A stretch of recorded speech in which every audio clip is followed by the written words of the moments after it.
Hello, everyone. Let's talk about the flexors of the forearm and fingers. Flexors. So all of this in here, this big wad of muscle, all these little tendons that you see moving, those are all flexors of the forearm and fingers. We are beginning on page 140 in your book, and we will get started with the screen share. So here we are, flexors of the wrist and fingers. I'll make that a little bit bigger. What we're really talking about are a bunch of muscles that begin with the word flexor. Imagine that. So we have flexor carpi radialis. Remember, we had an extensor carpi radialis. We have flexor carpi ulnaris. Where do you think that one is going to be? Yep, on the ulna.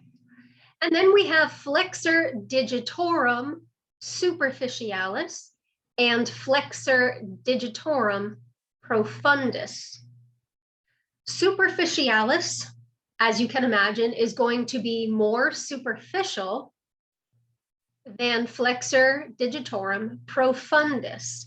So the word profundus comes from the word profound, and profound simply means deep. Usually we use this term to describe a thought or an idea. Hey man, that was a really profound thing you just said. And what they're really saying is, whoa, that was deep. But we're using this in a literal sense here by saying flexor digitorum profundus is deep to flexor digitorum superficialis. And last but not least, we have palmaris longus. Well, maybe we do.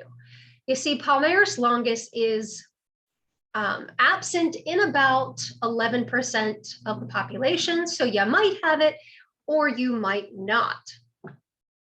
I will show you how to find out whether or not you do.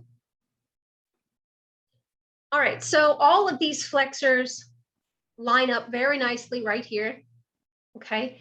This one is brachioradialis. Remember, that's the dividing line between the flexors and the extensors. So brachioradialis was here, extensors were here, flexors are here.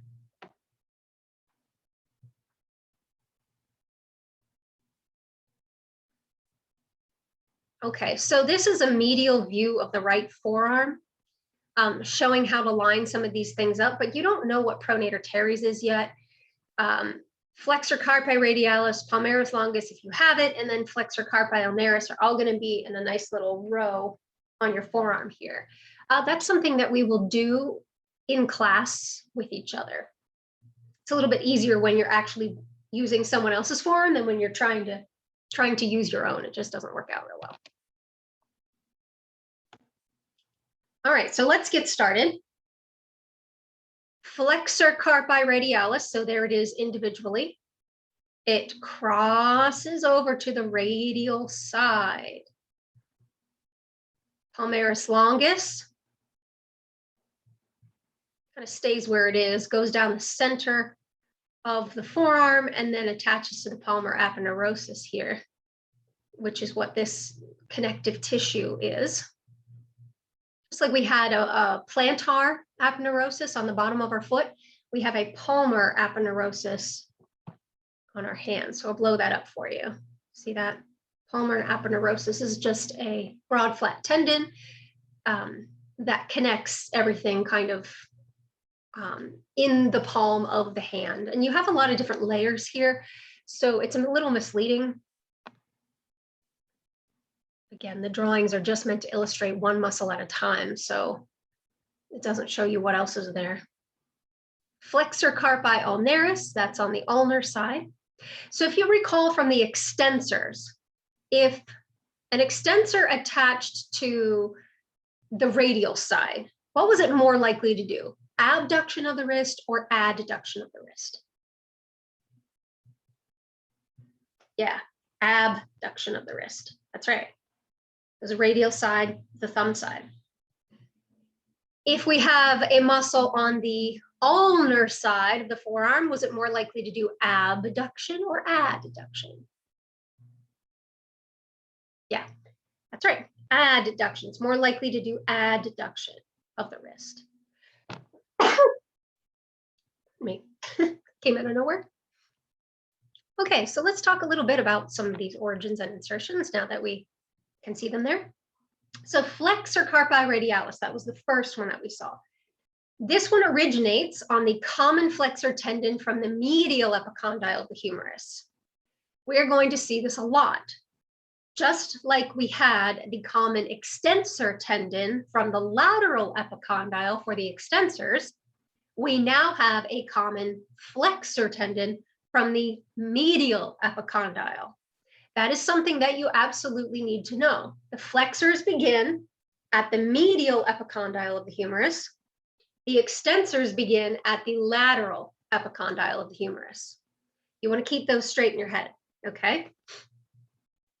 All right, so medial epicondyle of the humerus is the origin for flexor carpi radialis.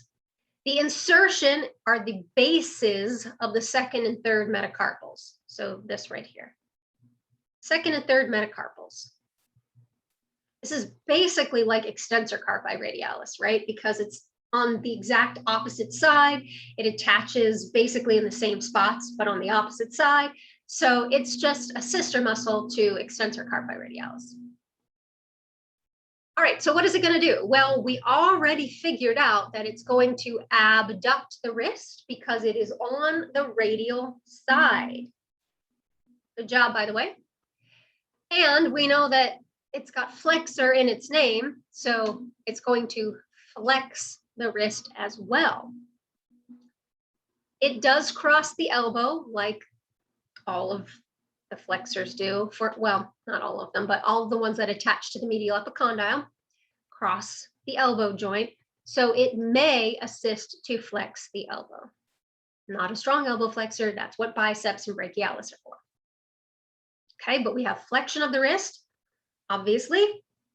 Abduction of the wrist, also kind of obviously, because it's on the radial side, and may assist to flex the elbow. Ta-da!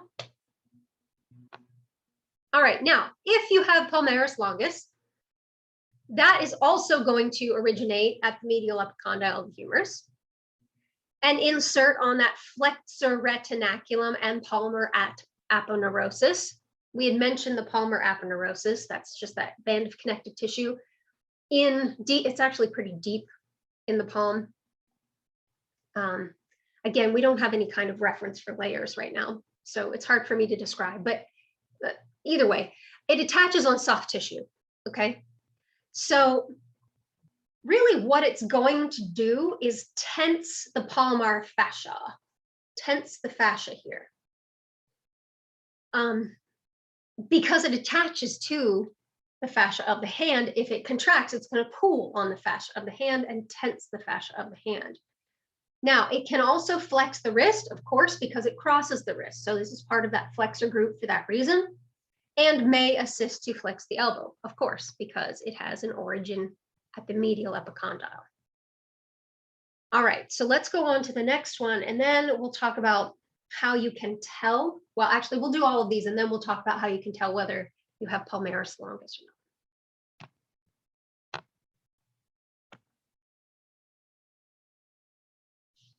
All right, there is flexor carpi ulnaris.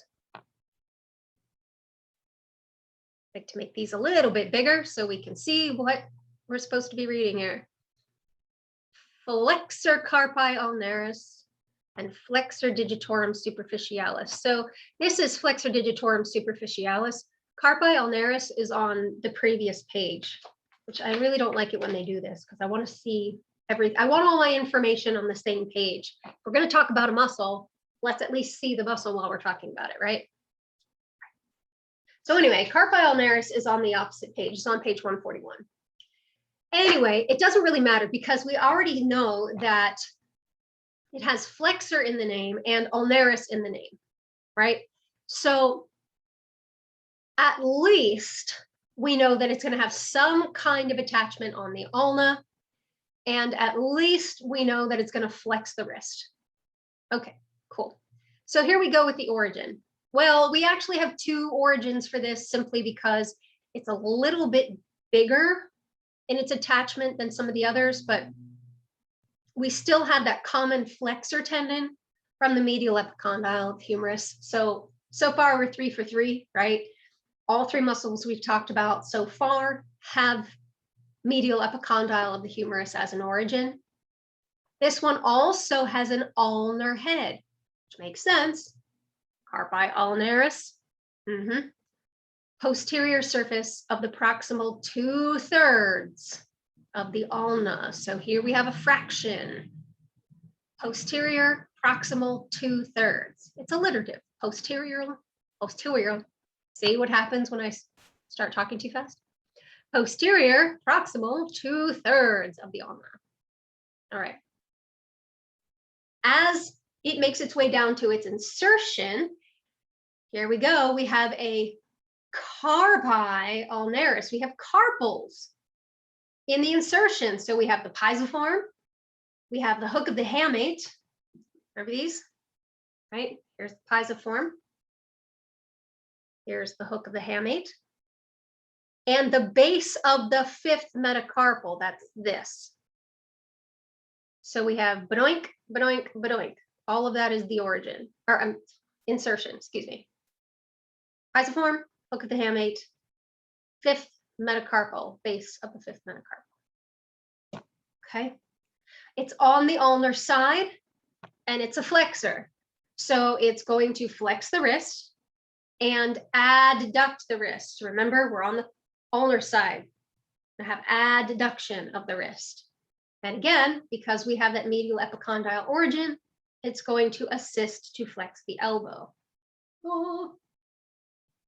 All right, moving on to flexor digitorum superficialis. I was pointing to it. You can't see that.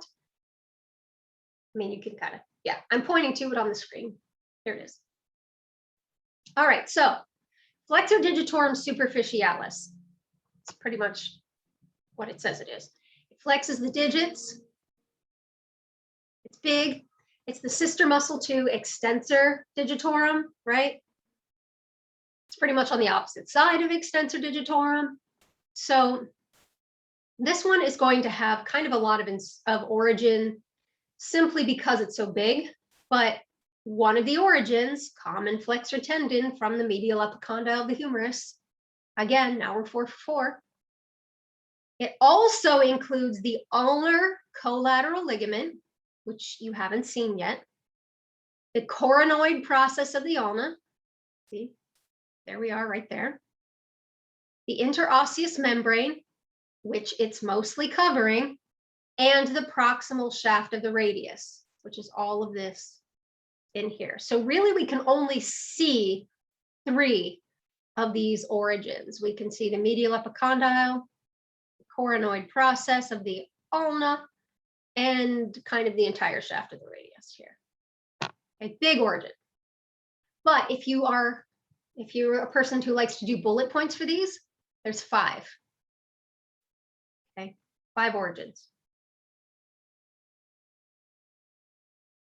Okay, now insertion, again, kind of the sister to extensor digitorum, so we're going to have a similar type of thing here. Sides of the middle phalanges of the 2nd through the 5th fingers. So instead of making like a little round area for the knuckle to go through, these actually just attach to either side of the knuckle. Okay, either side of the joint there. Right. Now, it's a flexor, so obviously it's going to flex the 2nd through the 5th fingers. Yep, that's what it does. But it also crosses the wrist, so it flexes the wrist as well. Okay, this is how you make your claw hand with flexor digitorum superficialis.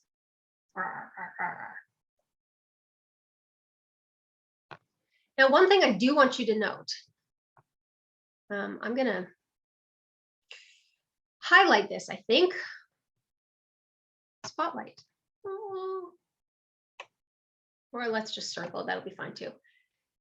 The median nerve innervates this muscle. Now the median nerve, highlight it, star it, whatever. This will come back to play in our disorders because the median nerve is the nerve that gets pinched or compressed when someone has been diagnosed with carpal tunnel syndrome. So the median nerve is an important nerve in this unit. And so far, we haven't really had any muscles that were innervated directly by the median nerve. Now we do.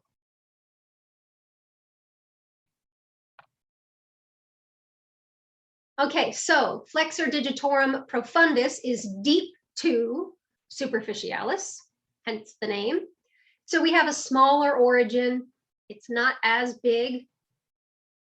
We have anterior and medial surfaces of proximal 3/4 of the ulna. Well, there's our first 3/4. That's kind of nice. So you want to write out 3/4. And then the insertion, these go all the way down to the distal phalanges. So bases of the distal phalanges, palmar surface of the 2nd through the 5th fingers. Well, sure. They go all the way down here. Okay. All right, so flexor digitorum profundus, of course, is going to do the same things as its big brother. So it's going to flex the 2nd through the 5th fingers and assist to flex the wrist. Okay, like that. You will not really be able to pick out profundus from superficialis because they're pretty much in the same spots. One's just deeper to the other, but the other muscles you'll definitely be able to feel, to palpate. Okay, so if we turn the page, here we are. This gives you a palmar view of all of the muscles together, right? So we have flexor carpi radialis, we have palmaris longus, deep to that would be flexor superficialis, digitorum superficialis, and over here is ulnaris. So really what we're looking at here are several tendons that kind of line up at the base of the wrist or at the distal wrist here. We have on the radial side, flexor carpi radialis. In the middle, we have palmaris longus, but we also have the flexor digitorums, right? In the middle, directly down the center, we have palmaris longus because it's superficial to flexor digitorum superficialis. It's superficial to the superficial. Yes, well, that is how it goes. And then, of course, on this side, we have flexor carpi ulnaris. So if you press into your wrist or do some kind of resistance with the wrist, you should be able to see these 3 tendons kind of pop right up. However, if you pinch your fingers together and then flex your wrist, you should have one large tendon that shows up right down the middle. That would be palmaris longus. Okay. I don't know if this is going to work or not because I'm real tendony. Remember, you can see them all. So you can actually see most of my flexor tendons. For most people, this works. So I'm just going to try it here. So if we resist, okay, you can see this one. Not this one. This is a thumb tendon. I just brought this in. Sorry. This one is on the radial side. So which one is this? Right? Flexor carpi radialis. Right. This one over here. This is a pretty big one. See that one right there? There it is. We'll get that sucker to stick out. There we go. This is flexor carpi on the ulnar side. Ulnaris. Yes, very good. Now, if I put my fingers together like that, no, you could, okay. It's hard for me to do here because you could actually see, there it is. There's palmaris longus. You see that one right there? Actually, it's right there. That big guy right there. That kind of pops up. That's palmaris longus. It's actually only the tendon on the top is palmaris longus. Underneath it is part of superficialis and profundus, and it just pops up to make ulnaris or palmaris longus look good. So right there, the big one right there. It's palmaris longus. Okay, so anyway, you can try that at home. See if you have one, see if you don't. Sort of fun with anatomy, right? Okay, so palmaris longus is kind of vestigial. And what I mean by that is that in some people, it's completely absent. In some people, it is part of the superficialis group, like it's actually attached to it. It may attach to the fascia of flexor carpi ulnaris. So if you can't find it, if you're not like, oh yeah, there it is. If you're going, I don't know, I think it's there, but I'm not really sure. Don't worry about it, because it's slightly different on every body. You know, we have some general rules about muscles and things like that, but you have to understand everybody's put together slightly differently. It's our genetics. And palmaris longus is one of those muscles that could be there, could not be there. And if it's there, it might be part of this muscle, or it might be part of this muscle, or it might attach to this fascia. So I wouldn't stress if you can't find it. Okay, that was really my point with that. All right, so we are going to adjourn this particular video, and I will see you soon.